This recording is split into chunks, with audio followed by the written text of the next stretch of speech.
아이고. 안녕하세요. 네, 안녕하세요. 안녕하세요. 정신과의 문턱을 낮춘 김지영 선생님이십니다. 안녕하세요. 네, 안녕하세요. 예. 아, 정신과 선생님. 예. 어떻게 살 것인가 오늘 주제가 또 그렇다 보니까 정신과 그 선생님께 좀 들을 얘기가 또 좀 꽤 그렇죠, 있을 것 같아요. 그죠? 요즘 그 이제 코로나 블루를 넘어서 뭐 레드, 그리고 뭐 이제 뭐 블랙까지 뭐 사실은 이제 이 심리적으로 이제 불안감을 느끼는 분들이 굉장히 좀 많습니다. 네네. 예. 그렇죠. 실제로 좀 그렇죠. 2019년 상반기에 비해서 2020년 상반기에는 대부분의 진료과들이 환자 수가 확 줄었어요. 아무래도 집 밖에 못 나오시고 힘드시니까. 근데 유일하게 정신과만 많이 늘었습니다. 정신과만 늘었어요. 네네. 그러니까 힘드신 와중에도 어쩔 수 없이 병원을 찾아가야 되는 상황이 이제 생긴 거죠.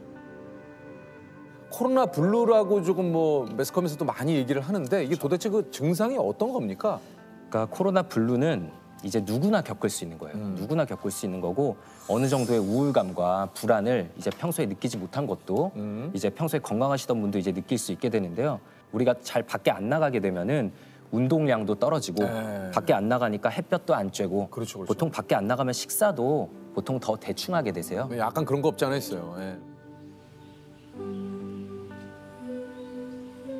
그런 상황에 사람의 뇌는 약간 이제 호르몬의 불균형이 찾아와요. 어쩔 수 없이. 환자분들이 오셔가지고 많이 하는 얘기가 좀 있습니까? 아무래도 이거 대체 언제 끝나냐? 과연 끝날 수는 뭐 있을까? 네. 정신과신데 오죽 답답하면. 예. 구명같이 본분은 아니지만. 예. 제일 힘들어질 때가 언제냐면은 이게 과연 미래가 있을까? 나의 회사가 혹은 나의 사업이 버틸 수 있을까? 이 생각에 심하게 불안해하시는 분들이 많아요. 우울증과 어떻게 좀 이렇게 좀 구분을 지어야 되는지. 날씨에 비유를 하곤 해요. 기분을 이제 예를 들어서 흐리고 비 오는 날로 생각하면 될 것 같아요. 우울감을요. 우울감을. 네네. 그래서 비 오는 날은 되게 흔하죠. 누구나 우울감을 겪을 수는 있고요. 약간 좀 센치해지는 건 있죠. 근데 우울증은 그 깊이와 길이 모두 다 달라요. 비가 정말 많이 하루 종일 비가 오는 날이 한 2주 연속으로 거의 매일 지속되는 거를 경험하시면 정말 세상을 바라보는 시각이 좀 달라지죠. 네. 사실 의외로 주변에 그런 것들이 많습니다. 예, 주변 그 동료분들 가운데도 우리 주변 가족분들 가운데도 이런 불안함을 호소하는 분들이 굉장히 많은데 이게 사실 이런 것들이 최악의 말인 것 같은데 야, 왜 이렇게 너 나약해? 맞아요. 야, 너 왜 이렇게 약하니, 얘가? 아, 최악이다, 최악. 그래서 방금 말씀하신 게 할 수 있는 최악의 말인 것 같습니다. 그죠? 이거 이 최악의 말이에요. 최악의 말들이 또 있어요? 네. 근데 이게 우울증에 빠져들면 아까도 말씀드렸지만 나 자신에 대해서도 되게 부정적으로 보기 때문에 스스로도 그런 의심을 가지세요. 사실은 내가 나약한 거 아닐까? 내가 게으른 거 아닐까? 이런 의심이 본인도 있는데 다른 분에게 그런 얘기를 더 들으면 아, 역시 내가 부족한 거야. 이거 안 될 거야 라는 생각에 더 사로잡히게 되거든요. 이제 보통 솔루션까지 줘야 된다라는 압박을 많이 느끼시는데요. 사실 전문가들도 솔루션을 잘 못 드리는데 어떻게 솔루션을 드릴 수 있겠어요? 그냥 너 뒤에는 내가 있다. 힘들 때는 언제든지 연락해도 된다라는 메시지를 전달하는 게 제일 중요하다고 생각하고요. 진료실에서 가끔 듣는 게 갑자기 너 생각나서 그냥 잘 지내는지 연락 왔다. 이런 메시지들이 아무도 없는 것 같았는데 내 생각해주는 사람들이 있었구나라는 느낌을 되게 강하게 준다라고 얘기들 하시더라고요.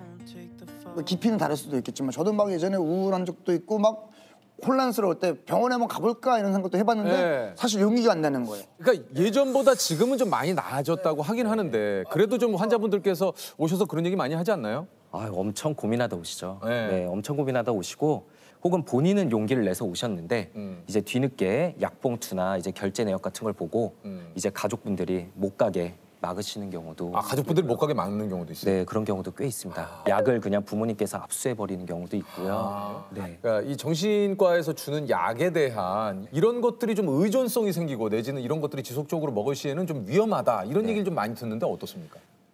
정말 너무 많이 듣는데 좀 억울하기도 해요. 사실 우리가 뭐 너 내과약 먹니? 너 정형외과약 먹니? 이렇게 말하진 않거든요. 근데 정신과는 정신과 약 아, 맞아요. 그리고 그러네. 정신과 환자 이러면서 다 묶어버리는 거죠. 저희가 또 많이 듣는 게 그러면 너네도 먹냐? 너네 가족한테 처방할 거냐?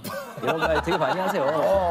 이거 네. 직접적으로 네, 그래서 아 우리도 먹는다. 우리도 필요할 때는 먹고 필요하면은 가족한테 줬을 때도 있다. 얘기를 하고요. 아, 사실 지금도 되게 유재석님이 옆에 계시니까 너무 떨리고 아, 그래요? 긴장이 되는데 네. 아, 제가 어제 진료 보면서 아 내일은 꼭 약을 챙겨 가야겠다.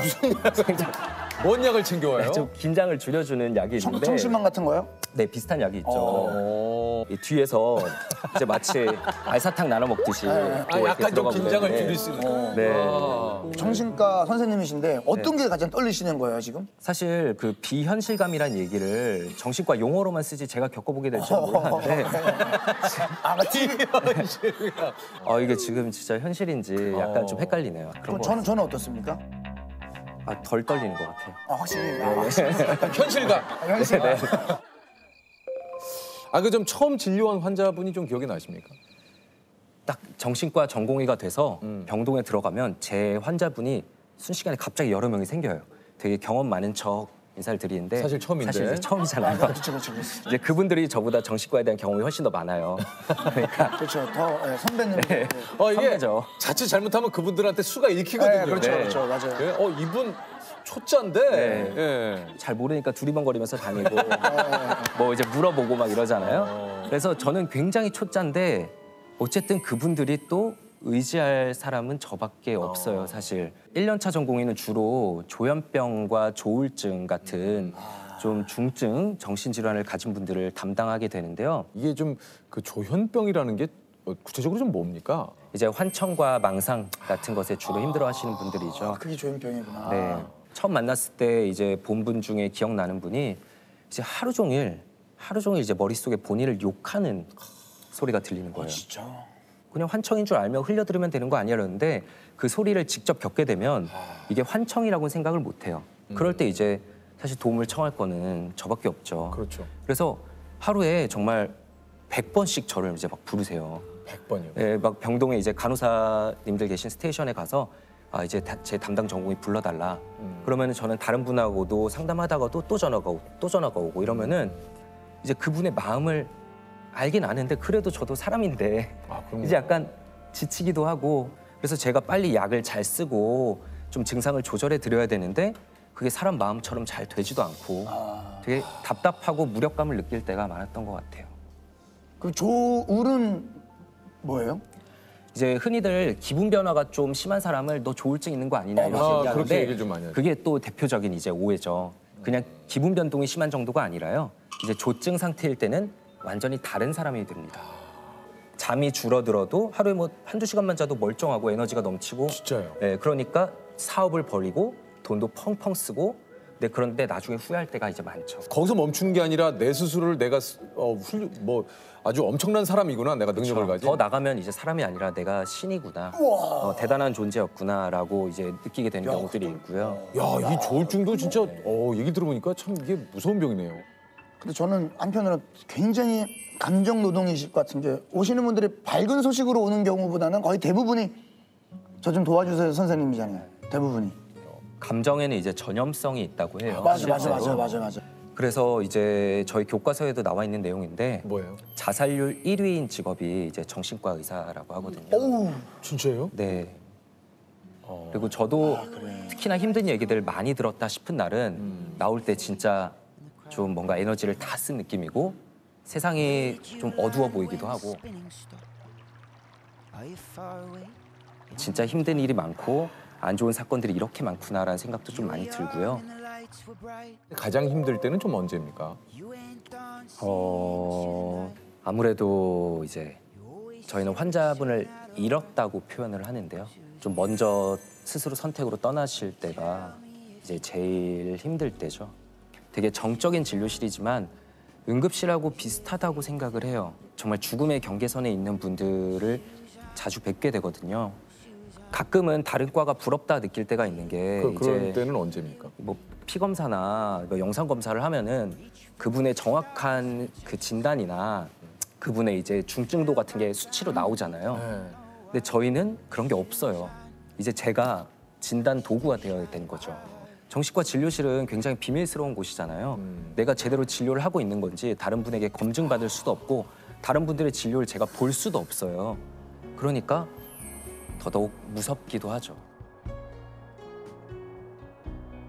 과연 이걸 그냥 돌려보내도 되는지, 다음 주에 저분이 과연 예약돼 오실지, 환자분을 잃게 되면 이런 생각이 필연적으로 따라와요.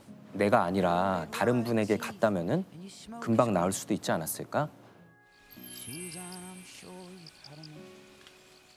살다 보니 인생은 이것이다. 아 이거 좀 사실 한마디로 정의하기는 좀 쉽지 않은데. 인생은 어쩌다, 대부분 어쩌다 결정되고 어쩌다 흘러가는 것 같습니다. 어쩌다. 네. 지난번에 저희가 어쩌다 특집을 했는데 선생님 어쩌다로 표현을 하셨네요. 진료실에 오시는 분들도 힘들어진 게 그분들의 탓이 아닌 경우가 대부분이에요. 그냥 어쩌다 보니까 코로나가 올 줄 누가 알았습니까? 맞습니다. 그냥 어쩌다가 그렇죠. 이렇게 힘들어진 맞아요. 거고, 또 막 너무 힘들고 미래가 없을 것 같아 보여도 시간이 지나다 보면 어쩌다 또 풀려 나가는 게 대부분 사람들의 인생인 것 같더라고요.